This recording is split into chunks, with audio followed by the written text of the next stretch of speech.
Hello friends, எல்லோரும் எப்படி இருக்கீங்க? நல்லா இருக்கீங்களா? நம்ம பார்க்க போகிற டிஷ்ஷோட பேர் முருங்கைப்பூ கூட்டு.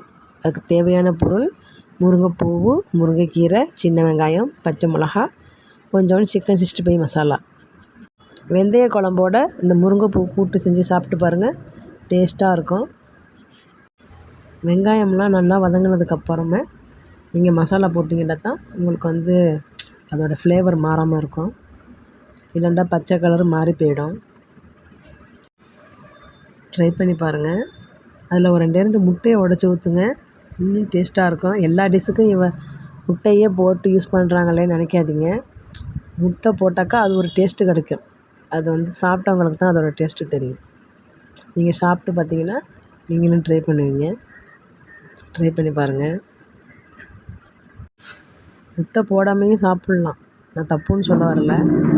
எல்லா டிஷ்லேயும் நான் முட்டை போட்டிருக்கேன்னு அதனால் சொன்னேன். முட்டை போடாமல் செஞ்சால் ஒன்றும் தப்பு கிடையாது, நல்லா தான் இருக்கும். ட்ரை பண்ணி பாருங்கள்.